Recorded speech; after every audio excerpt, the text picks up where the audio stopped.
Hey guys, bubo pala ito si Secretary Dizon. Ito ang katibayan ko bakit bubo siya. Ang konteksto na aking babanat ngayon ay pinag-awayan itong Cabral Files. Ang Cabral Files, according to batang congressman na si Leandro Legarda Leveste, ay nakuha niya yung Cabral Files noong September. November ba? Par November. Nakuha niya kay Cabral, buhay pa si Cabral daw. Pero hindi rin ako niwala na namatay ha. Klaro ko lang. At ngayon, pinost na ni Liveste sa Facebook niya. Ang dami nakalista ron. Lumabas doon, kung sino ba kakurakot, no? Pinakamaraming request namin, pinakakurakot sa lahat. So ngayon, sinasabi ni Attorney Claire Castro, ay heresida yun kasi hindi naman na-authenticate ni Cabral. Ako naman, Ma'am Claire, hindi na kailangan i-authenticate ni Cabral yun.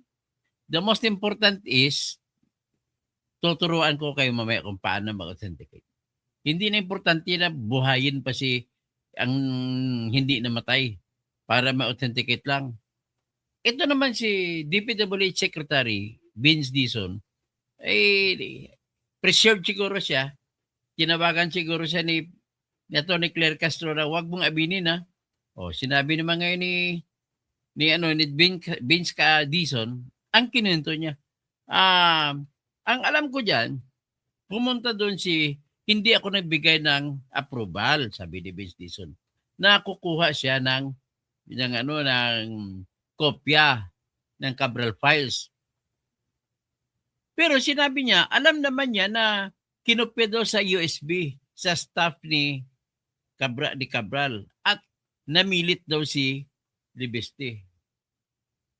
Naku naman. Ano naman, pag-isipan mo maigi yung statement mo, Vince Dizon. Kasi sa larangan ng korte, huling-huli ka na umamin ka. Na umamin ka na parang binigyan mo rin ng consent. Bakit? Sinabi mo na sa pilitan na kinuha, tapos sabi mo, iyan na sinabi sa iyo ni Cabral. Ibig sabihin, wala ka doon nung nangyari yun. So bakit mo paniniwalaan ang sinabi ni Cabral? O, pwede natin sabihin, may tinatag kaming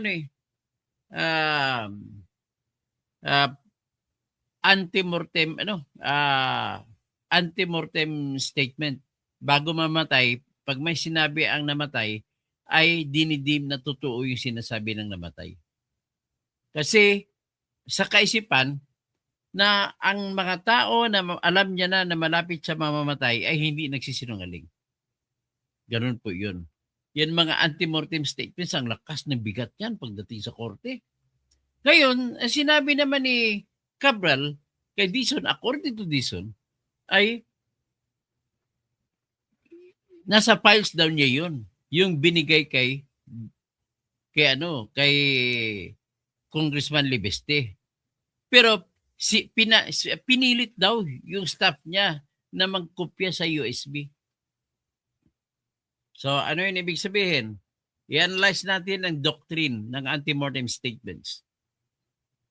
Sinabi ni mag-apply ba dito ang anti-mortem statement para kay Cabral? Kasi sabi natin namatay siya pero hindi ko niwala namatay. Sabi natin namatay siya. Pwede ba natin masasabi na paniwalaan natin yung sinabi ni Dizon dahil sinabi sa kanya na isang taong namatay later on? Hindi po natin, ang sagot ko dyan ay hindi po natin mabigyan ng tiwala ang sinabi ni Dizon na according to him, ay sinabi mismo sa kanya ni Undersecretary Cathy Cabral na namilit kang ito si Libeste na kinuha niyang files. Ang files ng Cabral files sa kung tawagin, listahan ng mga tao na may sa allocables. Pinakamaraming allocables doon si Romualdez, nakita ko doon si Sandro. Kaya galit na galit sila. Sabi ni Atty. Castro, heresy daw yun, heresy. Okay, doon muna tayo. May batas po tayo sa batas ng ebidensya na tinatawag na anti-mortem statements. statements made by a person who is who knows that he is about to die, kung mag-survive man siya, pinapalagay na totoo yan. Sa kaisipan po, sa ngalan ng doktrina ng buhay ng tao, na walang taong alam niya na mapatay siya, walang tao na nagsisinungaling. Ganun pa ba, hindi siya mag-apply sapagkat hindi naman alam ni Cabral na mamamatay siya. In fact, buhay nga siya eh. So, gayon, ibig sabihin, pwede nating hindi paniwalaan si Vince Dizon na nagsabi na namilit lang daw si Libeste. I-analyze, ibangga natin ito sa katotohanan. Tingnan natin si Libeste. Si Libeste ay bagong congressman.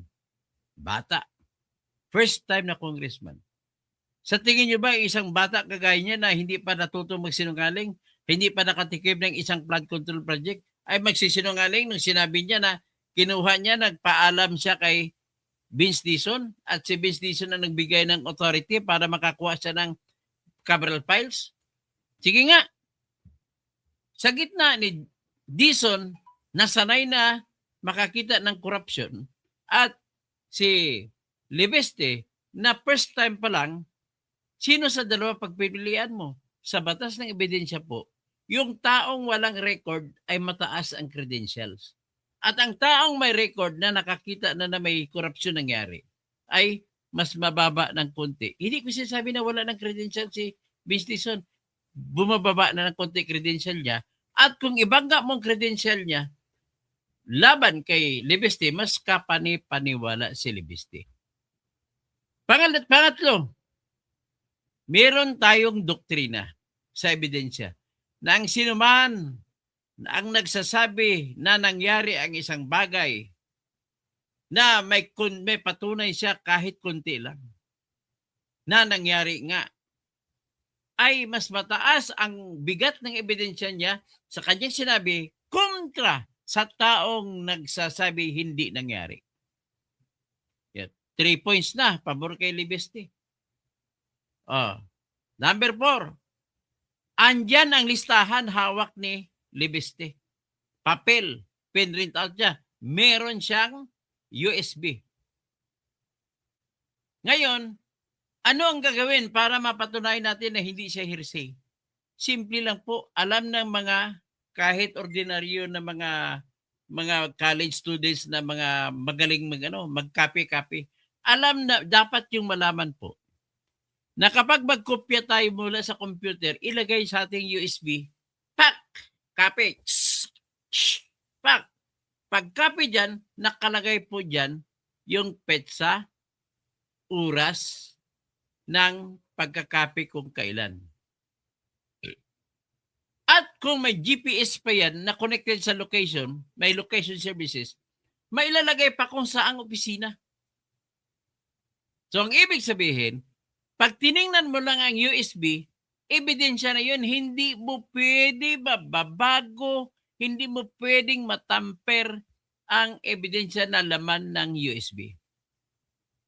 Ang makikita mo pag binuksan mo properties, i-click mo properties ng USB, lalabas dyan, original, date of original creation. Yun lalagay. Kung November yun, November. Tapos, date of last modification, kung ginalaw mo, date of last modification. At saka may iba pang expert, pwede niyang kukunin ang original copy. So, with that, gagamitan mo ng electronic rules of evidence, ay pang-4 na puntos, panalo na naman si Libeste. Ngayon, pang-5 puntos, kunin mo computer. Ilagay sa screen, buksan sa screen ang mga papel, ikumpara sa papel na hawak ni Libeste. At kung pareho, verifiable, true. 6 points na, Libeste panalo. So, it doesn't matter anymore kung inassert ni Vince Dizon na kinuha ni Libeste na sa pilitan ang dokumento ng mga listahan ng magnanakaw o hindi. It is no longer important. Because what is important is verifiable naman, may kumpara mo naman pag binuksan mo computer. At kung hindi magtugma, ang kukunin yung nakalagay sa computer. Ano problema doon? At kung ipakita mo ang USB at pag binuksan mo sa properties ng USB at hindi man lamang nagalaw, hindi na modify, iyon na yun, original na yun. Hindi mo pwede babago yun. No amount of expertise in IT can ever tamper the date of creation of the document. So, maniwala pa ba kayo? Dapat maniwala kayo na totoo yan.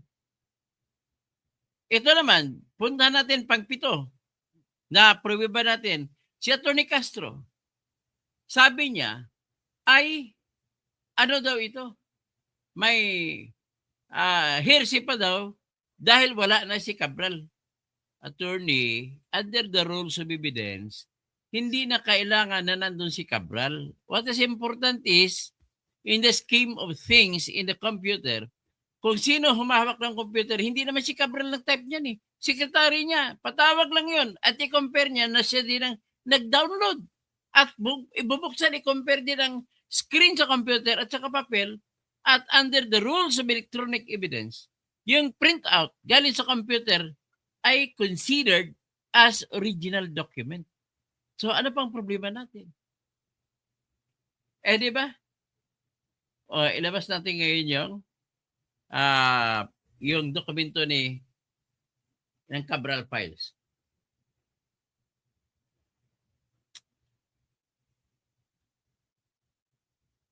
Yan, Leandro Ligasta Libeste. Leandro Ligarda Libeste. Ito po yung kanyang dokumento na sinabite. Buksan po natin.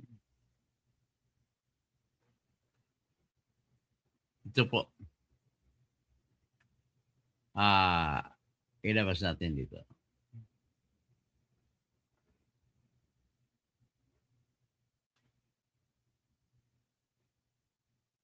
Ito. Palakihin natin. Ito, 2022 hanggang 2026 capital outlays, operational excluding FAPs. DPWH budget distribution. Region 1. Tingnan muna natin ano.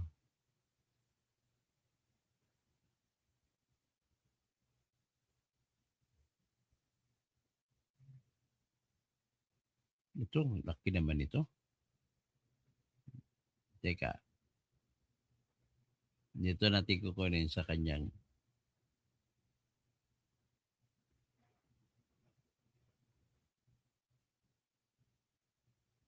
paano ito para mapalaki natin.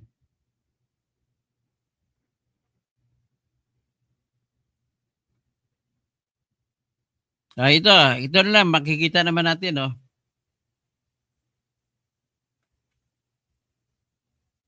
May nakalagay. Distribution of budget. Ganito pala. Okay, nakuha ko na. The DPWH district budget distribution for fiscal year 2023 to 2026. So, ito. Ang Ilocos Norte, District 1, ay 42 billion. 398 million. 137. Sa HGAB, ibig sabihin House of Representatives at saka itong total. House of Representatives plus fiscal year ng 2025, so 12 plus 12, 24, plus fiscal year 2023, 14, plus 34 plus 4, 38, plus 3, 42. 42 billion. Ang first district ay si Sandro Marcos. Ang second district ay si Michael Marcos Barba ay tito ni Tito ni Sandro. Ang laki naman, no, 18 billion. Ang kasunod Ilocosor, kay Sigson, liit lang, 7 at saka 11 billion. La Union, 13 at saka 23. Ba, malaki itong 23 ah. Sino kaya ito? Second District. Second District. Si ano to? Si Paulo Ortiga. Grabe. Kurap talaga yung sa Ortiga na yan. Ayan. So, ang total niya is sa Pangasinan lamang 188 billion. Ilocos Region lang to, Region 1 lang, 188 billion. Grabe, matindi. So, ang ibang pang malaki, Pangasinan 6 District, 14 billion. Yung isa pang malaki, sa Pangasinan 1st District, 14 billion. Tapos sa Pangasinan 5th District, 11 billion. Pangasinan 3rd District, 13 billion. 8 billion pinakamababa sa Pangasinan. Tingnan natin dito. Sa Abra, ang total is 119 plus 188. So 288 bali 307 billion. Grabe naman kayo. Sa buong 3 taon, 307 billion na punta sa Region 1. Ayan. Ito naman sa Region 2. Ang pinakamataas sa Region 2 ay 27. Nueva Vizcaya, Lone District. Sino kaya Lone District sa Nueva Vizcaya? Swerte naman. Tapos sa Isabela, 4th District, 19. Ang kay Faustino D, kay Speaker eh. Yung ang isa Isabela, 2nd District, 18. Ang Cagayan, kay Lara, mga 17. Grabe, mga corrupt talaga. So, 178 billion lamang. Sa Region 3 naman, pinakamalaki sa Region 3 na project ay Bulacan 3rd District, 33 billion. Tsaka Bulacan 1st District, 28 billion. At saka Bulacan 5th District, 22 billion. Anak ng Tets. Anak ka ng po. Anak ka ng po. Sino pagbang malaki? 17 billion. Pampanga, 1st District. Sino 1st District Pampanga? Tapos 18 billion. Pampanga, 3rd District. Arilio nung Gonzales to malakas, mataas na pala. Tapos Pampanga, 4th District, 17 billion. Tapos Tarlac, 1st District. Pinakamalaki Tarlac, 29 billion sa 2nd District. Kay Noel Rivera to Bito may mas malaki, Zambales, 2nd District. Kay Jeffrey Conghon to Putsa. Ang kabuuan, 373 billion. Grabe kayo. Ito naman, Region 4A. 341 billion. Andito yung project ng malaki to ng Mindoro. Hindi pa dito kasama Mindoro. Hindi, 4A pala ito. So sa 4A, Batangas 1st District ay 16. Second District kay Girbil Royce Luistro, 13 billion. Sa Batangas 3rd District, 15. 4th District, 20 billion. Batangas 6th District, 10 billion. 15 billion. Sino pa bang ibang malaki rito? 26 billion, malaki Quezon 1st District. Tapos Quezon 2nd District kay JJ Suarez. 21 billion. Corrupt naman numero 1 to si Suarez. Nagkukontisan na sila ni Helen Tan. Ang asawa naman, Gobernador Helen Tan, asawa naman ni Region 1, Ilocos Norte, Engineering Region. Si Roniel Tan. Tapos Quezon 4th District, 20 billion. At total of 241 billion sa Quezon alone. Sa Region 4A. Ang sa 4B naman, Mindoro ang pinakamalaki. Occidental Mindoro, 42 million. Tapos Oriental Mindoro, dalawang Oriental Mindoro. 41 billion at saka 19 billion.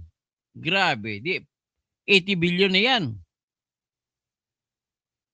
Tapos, Palawan, 2nd District, 19 billion.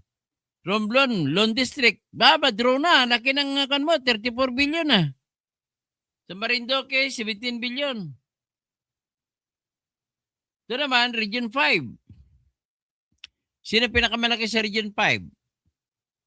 44 billion. Sino to? Albay, 2nd District. Sino ba? 2nd District. Tapos, sino pang pinakakasunod malaki? 21 billion. Sino 21 billion? Camarines Sur, 5th District. Grabe ah. 27 billion. Sorsogon, 1st District. Sa kapatid dito ni Chis Escudero ah. Grabe. Ang total ay 272 billion.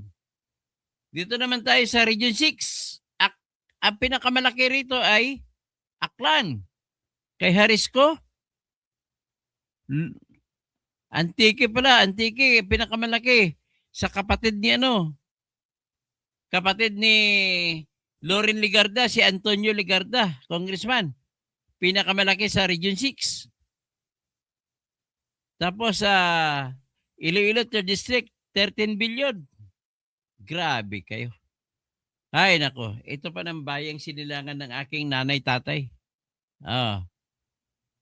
Bacolod, Negros Oriental, Negros Island Region, 91 billion.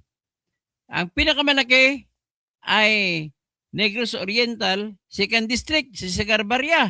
Grabe. Matindi. Second is Negros Occidental, 1st District. Si Benitez. Ito naman, Region 7, Bohol. Pare-pares, pinakamalaki ang 3rd District 19 billion. Cebu. Pinakamalaki sa Cebu, 15 billion sa 4th District. Tapos Lapu-Lapu, 8. Mandawi, 10 billion. Malaki, Cebu 7th District, pinakamalaki, 32 billion.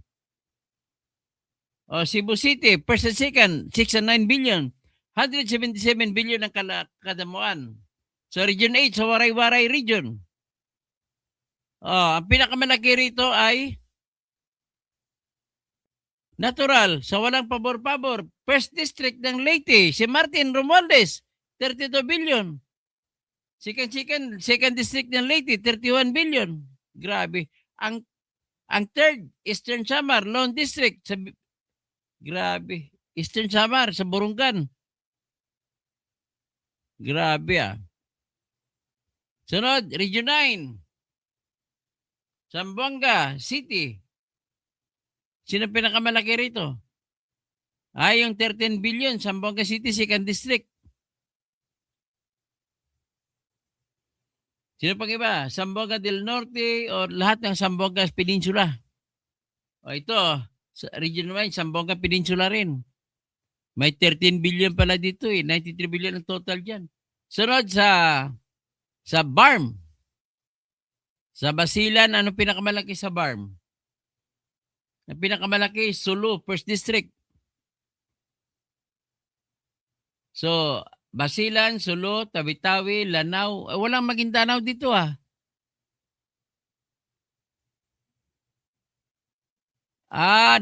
yung 9 sa Region 9 na mga akbahan. Region 9 na mga BARM. Kasi may BARM, hati ang BARM Ito naman, sa Region 10. Bukidnon. 2nd District, kay Suberi. Ay di, meron pa 33 kay Kit Flores. Grabe. Pagdikit ka talaga kay Romualdez, laki-laki. Na pumirma ng impeachment yan laban kay Sara. Misamis Oriental, 2nd District, Lord Swan, andyan din. Grabe kayo. Ito po yung mga budget sa Davao naman. Ang pinakamalaki Davao del Norte, 2nd District, mga kakampi ito nila Marcos, mga Lagdamio. Lone District, Davao del Sur, kakampi ni Marcos. Kaya malalaki. Tapos, Davao de Oro, 21 billion. Ngayon, ito naman ang isa Davao, ano ng region to? North Cotabato, Region 12 sa amin. South Cotabato, anong pinakamalaki rito? 15 billion.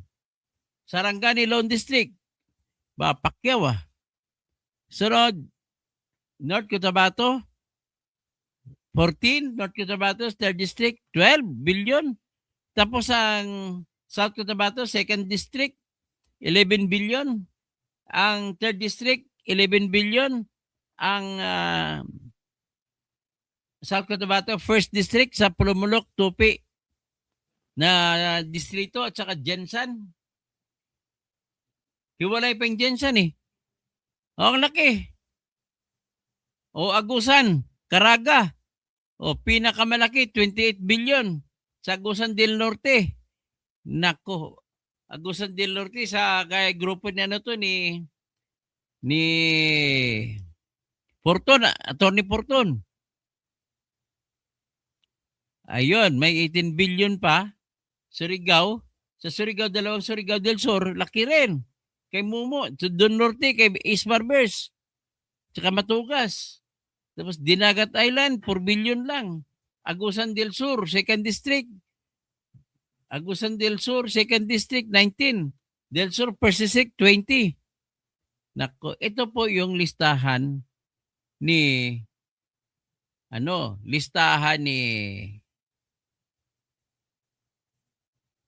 mga listahan ni Leandro Mendoza. So nakita na ninyo? Ay, buhay. So, yun lamang po yan. So totoo yan? Hindi. Ang tanong lang dyan, totoo hindi. In-explain ko na kanina na nagsisinungaling dito si Vince Dizon. Si Cabral na rin may sabi na 51 billion insertion ni Pulong. Matagal na po yan. Na-i-vlog ko na kanina, Mr. YouTuber. Nakinig ka pa eh. Inamin na yan ni Mr. Bakit pa ulit-ulit mo sinasabi na si Cabral nagsabi na si Pulong may 51? Inamin na nga ni Pulong yan. Bakit pa ano bang away dyan? Mga kupal talaga kayo. Paulit-ulit ka, Mr. YouTuber, kung sino ka man. Si Trillanes Kata. Mga sinungaling talaga kayo. Yasmin, Doc, yung mga humusga kay BP, sila ngayon lumilitaw na kawatan. Talagang mga kawatan sila. Troll Army 1616. I love Billy now. Kindly indulge us. As to why Congressman Lebesti would still lie. Hindi siya nagsisinungaling. Nagsasabi po ng totoo yung bata. Kayo lang ang sinungaling. Benjamin Honatas. Hindi pa niya nakita kaya di siya nakapagsabi ng fake. Ay nako. Perni Pinto. I love Bill. Ay puro mga puro mga troll. Naku, wala pa akong audience nakakampi ko. Puro troll. Ay, kawawa naman ako. Lahat troll, lahat. Akalain mo ba naman, bira lang ako mag-vlog tapos ang lahat ng mga nag-comment sa akin, kalaban ko. Nako, kawawa naman ako. Merry Christmas na lang. Happy New Year's Innocentes. Okay, hanggang dyan lamang po tayo.